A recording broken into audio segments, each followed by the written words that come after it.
guys, welcome back to the channel. This last Saturday, I hosted my very first vintage market, and let's just say it was one of the most hectic things I've ever done in my life. This is gonna be a sit down style video, so grab your drink of choice. I'm drinking an Americano with a little oat milk in it. Yeah, that dude's pretty good. If you guys haven't been watching my channel, or maybe you've been living under a rock, I hosted a vintage market. I've been alluding to it for the past like 2 months. In like the end of every video, there was a video of me actually at the venue talking about like me hosting a market, showing the venue. And it's been a goal of mine for the longest time. I've been selling vintage clothes for 4 years, and I knew that like that next step was hosting a market. And this last Saturday, I actually accomplished that. Let's talk about pre-market. There's actually gonna be 2 pre-market sections because there was a serious issue that happened in the process of hosting this market, literally maybe like 3 weeks out from the market. But we'll get into that. So I made a decision and I knew I wanted to host this market. The first step was obviously finding a venue. There was this one venue, I believe it's called The Garage here in Houston. Absolutely love them. I used to do events with them back in the day, like years ago. They recently remodeled, and with the remodel, their prices did go up, I'm not gonna lie. With fees and everything, it was like a little over $5,000, which was a bit out of my budget to host a market. Like it would be able to host a lot of vendors, but for the first market, I would have to charge a lot. So I kept on looking, and I actually found I'll be honest, it was on Facebook Marketplace, these people like listing up warehouses, and I found one. And I just casually sent a message being like, oh, hey, I'm looking to host a, did I say vintage market? I don't think I said vintage market. I'm like, I want to host an event. And I came across 10 North Milby Street, the venue we eventually did use. This venue was run by a husband and wife. I can't say their name. I'll get into that later in the video, but let's call them Jack and Jill. So basically, Jack and Jill opened up the warehouse to me to schedule like a typical tour, you know, like you go in, they show the space. They were super interested in the vintage market. They mentioned to me that they never hosted anything like this, and they don't know exactly how to charge for that. So I basically told them like, let me know a price that works for you. Obviously, I was really interested in the venue. It was a really older venue. There was a lot of work that needs to be done in the venue. Like for example, restrooms needed to be renovated in it. Spoiler, they never got renovated. And after some time went by, they reached back to me, shooting me an offer, basically a number to rent the venue, and it was within my budget. It was very reasonable. So I feel like with what any good person would do, they would say yes. Once I said yes, I was able to send over the deposit, do everything you normally do whenever renting a venue.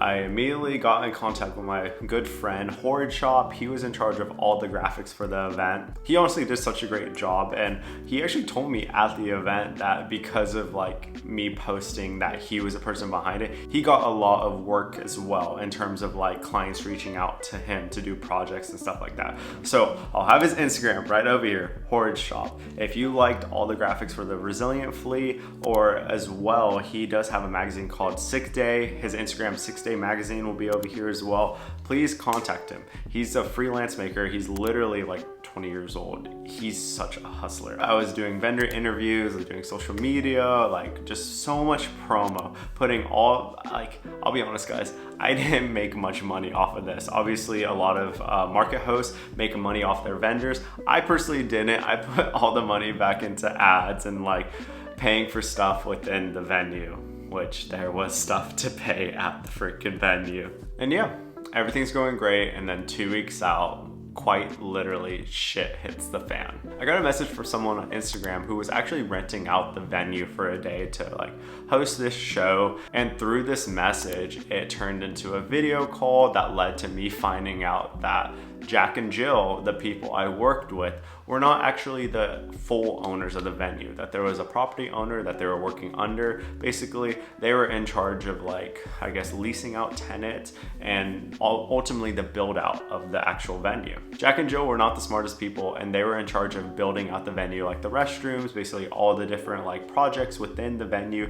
They were in charge of it. The property owner was giving them material, funding basically everything, and Jack and Jill was supposed to book events and continue the build out. They didn't do that, and apparently they withhold rent. I heard so many different sides of the story between the property owner, Jack and Jill. All I know is Jack and Jill got evicted. They're no longer in the picture, and I was left in the dust. At the time, I had no contact with the property owner. Jack and Jill basically told me, I am so sorry, this happened out of nowhere. Obviously, you're gonna get evicted if you don't pay your rent. It happened out of nowhere, and they basically said the best we can do is refund you. And I'm like, dude, I'm 2 weeks out from a vintage market, let alone my first vintage market. How am I supposed to ultimately repay the vendors? Because like I mentioned, all the vendor fees I put into Instagram ads, into other marketing things, and they're just breaking it to me. And in my head, I'm like, okay, it's easy for you to say, we'll just give you a refund for your deposit. And I'm like, that won't work. I'm over here stressing out, freaking out that this is my first vintage market. I have a lot of people relying on me, 45 vendors. This is 45 individual businesses who are giving me money to trust in my event. I was able to find the contact of the property owner and actually scheduled a meeting with the property owner. We're gonna call the property owner Bob. I don't want to say his actual name just for the same reasons, but Bob was actually very helpful. Bob was very nice. He was in charge of the building. He ran a realty group? Basically like a property group. He owned a lot of properties. 10 North Millview was one of the properties he's owned. And I explained the situation to him, and he's like, okay, I understand. Basically, Bob was kind of in the thick of it himself. Basically, through what Jack and Jill did, he was down a lot of money. He did me a favor. He allowed me to use the venue. But with that, there was a lot of difficulties just because now I'm working with a new person. Jack and Jill are completely out of the equation. It's just me and Bob, and technically his assistant. There was a lot of work that needed to be done in the venue. For example, there was a lot of overgrown greenery all around the building. Whenever I asked Bob, I'm like, hey, can we get a landscaping crew? He basically was like, oh, I need you to do that yourself. Basically, obviously, with the money he lost from Jack and Jill, he's like, you gotta do all these new things yourself. So I ended up having to bring a lawnmower, some clippers, ladder to bring down the shrubbery, the greenery and stuff, but we got it done. The next task was there was a lot of the material left inside the building, and I was like, oh, could I get a pallet jack? Do you guys have that? Just so we can move the material over. He's like, oh, we don't have that. We don't own that. I need you to move it yourself. So I was just like, okay, moving it from the small room into one of the other rooms. Both me and my mom did it. My mom helped me with this process. Absolutely super grateful for her. She helped out the event as well. But it was just such an annoying process just having to do that. Okay, we did it. Now we're over here sweeping, cleaning out the place. We did that maybe on Tuesday, the week before the market. Thursday, maybe 3 days before the market, both me and my girlfriend come back to the venue, and we're measuring out the spaces, putting tape on the floor, making sure everything's good. And we're just like, hey, let's check on the power. We flip on the breaker and we notice that the lights are flickering. And both me and my girlfriend are kind of stressed out. We're like, okay, what's going on? Why is this not working? Maybe there's no power in the place. I messaged Bob. Bob says, okay, we're going to get someone to look at it. And I end up having to go to a market the next day. So I'm at this market. I get a message from the assistant saying hey, power's good. Everything's up and going. I'm like, let's freaking go. I'm super excited.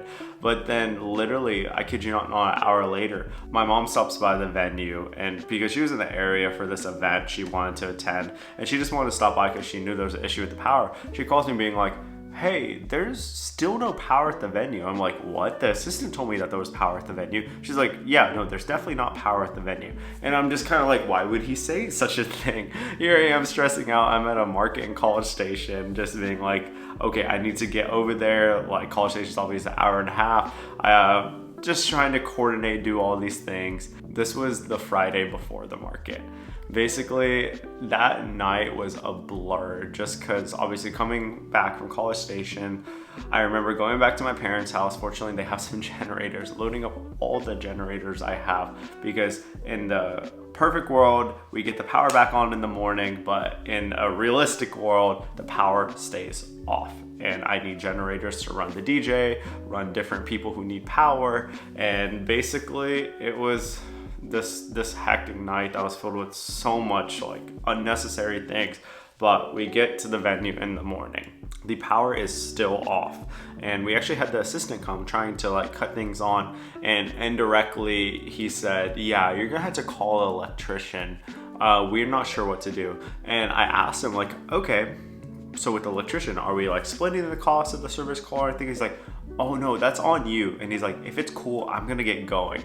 And this is literally the morning of the event. I was like, obviously in my head I was saying much more vulgar things, but in the moment I was just like, what? I'm like, okay. In my head I'm like, you please go. Obviously if you're no help to me at all, let me just focus on what's going on here. This is maybe at like 8 o'clock in the morning. Vendors start showing up at like 9 a.m. I had one vendor actually show up at 8:30, and we start opening up garage doors. The first vendor that showed up, she had a box truck because she had a lot of inventory. So I had to help her with the box truck. My girlfriend ended up helping other vendors load in. It was just this hectic process, all while there's no power, by the way. Luckily, there was a lot of windows in the venue, so like there was a decent amount of light, but with no power there's no AC, so it's kind of muggy as well. It was just hectic process. More vendors started showing up. We started going. It was like, just thinking about it is stressing me out right now. It was funny because obviously as we were helping vendors, I was explaining to them and apologizing, like, hey, we're running into an issue with power. Obviously it's not supposed to be like this. Some vendors were like, oh, I thought this was just the vibe of the venue and stuff like that. I'm like, no, it's not supposed to be like this.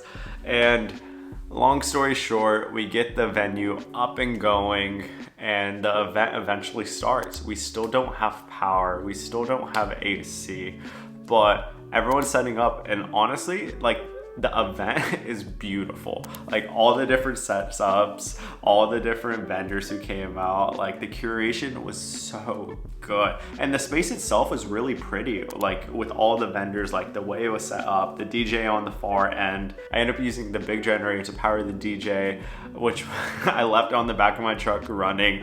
And actually if the day wasn't stressful enough, there was rain on the forecast, and it rained a little bit during setup, but maybe during like the first, no, actually it was like 30 minutes before the event started, it started to pour bad.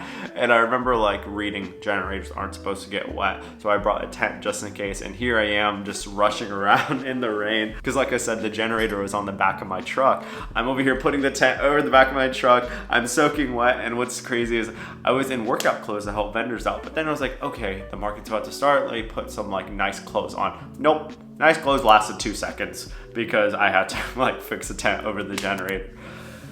But yeah, oh my gosh, it was crazy. Regardless of all this, people started showing up, guys. Like customers started showing up, and it was crazy. Like even with the rain, even with there was no power, no heat, like obviously I heard people complaining about it, like, oh, it feels so hot in here and stuff like that, but people still shopped, and that was like the most heartwarming thing ever. It was like crazy just to, because I was stressed out. I was like, oh my gosh, I just ruined my first market. And I will say one thing, I understand that like this situation was completely out of my control. I had so many vendors tell me that. I had so many vendors tell me that, but I still felt guilty just because I feel like I'm the face behind the brand. I'm the person marketing the market. I'm the point person, and there's people sweating. There's people, like, the venue wasn't necessarily dark, but like some aisles were starting to get a little dark, and I just felt miserable. It was just like, I'm so sorry guys, because they still paid money to be in an event that what I promised other things. Okay, that's my apology. But back to the story, the event goes on, people start showing up. It's going well, guys. And then maybe like 2 hours into the event, I had a random electrician show up being like, oh, I talked to so-and-so. They mentioned Bob. He basically was like, yeah, this isn't our issue. We didn't do anything wrong. There's a blown fuse across the street on one of the power lines. He's like, you need to get in contact with Centerpoint. Centerpoint is an electrical company here. Shout out Centerpoint. If you guys don't know, they're notoriously evil. Not notoriously evil, but they're notorious for not doing their job. A lot of electrical power issues here in Houston and the surrounding areas. But it was a Saturday. Centerpoint is closed on Saturday. I love my mom. I don't know how she got onto an emergency Centerpoint hotline, but she did. And we ended up getting a Centerpoint employee to come. Super chill dude. Basically was like, oh yeah, no, I see the blown fuse. He was able to switch it out literally maybe under 30 minutes. And all I remember is he gives me the green light. He's like, go try the power right now. I'm like, okay. I'm rushing over. The power breaker box is behind a vendor's booth. I'm like, hey guys, could I just get behind here real fast? I start switching breakers on, making sure everything was on. Then there was just the main switch I had to cut on. I was literally praying like, please, please, please. I cut on the main and literally all the lights switched on in the building. And it was such a surreal moment because all the vendors, even like customers, were just started cheering. They're like, yes! Like everyone got so happy because it was actually starting to get a little dark in the venue. So I cut on, the power just cut straight on. It was like the craziest moment. I remember like closing the panel box. I was just walking down the hallway because I was going back to say thank you to the Centerpoint dude. As I'm walking down the hallway, I'm literally just like, like just getting high. It just felt like I just scored the winning touchdown. It felt like it meant so much to me just to get the power back on because it was one thing that was stressing me out so much. I felt so guilty for my vendors, but just to get the power back on was such a huge win because we still had like, I believe 4 hours left in the event. So still a lot of the event left. I remember running back outside to go hurry, say bye to the Centerpoint dude. He was already in his truck. He was literally about to turn out the road. And I was like just waving at him. And all he does is just looks at me, smiles, and gives me a thumbs up and just drives off. And I'm just like, I wish I caught his name. I wish I got his number. I wish there was a way I could say thank you. If you're watching this video, I highly doubt it, but thank you so much, dude. Oh my God. Literally changed my view on Centerpoint permanently. And with that, the market kept on going on. I did cut on the AC in the venue, but it wasn't working the fastest just with it being such a big venue. There was a lot of body heat already in there. It cooled down a little bit, but just having power and lights on the venue was such a huge mood lifter. The event went great. What is it? I literally, other than that, I can't think of any other complaints. A lot of people showed up. A lot of friends came. What is it? And just people like different like people I see recognize from like Instagram and social media and stuff like that I personally never talked to came. A lot of y'all guys came saying like, oh, I came from your YouTube video. There was I didn't catch your guys' name, but y'all guys were a couple or brother, sister. I assume y'all guys were a couple. Sorry if I'm butchering that, but y'all guys were so sweet saying y'all guys came from YouTube. Like literally it was like such a surreal feeling. With every market, I feel there's always going to be people who do very well. There's people who do okay. There are people who do bad. So obviously there was some vendors that like didn't do well sales wise. And I did feel guilty for that, but it's just kind of like, I could only do so much as a market host. I understand some of it falls onto me with the whole power situation, but it's just one of those new challenges I'm going to have to walk around. And now I have feedback from vendors and stuff. So whenever I do host another market, because I do want to host another market, now I know.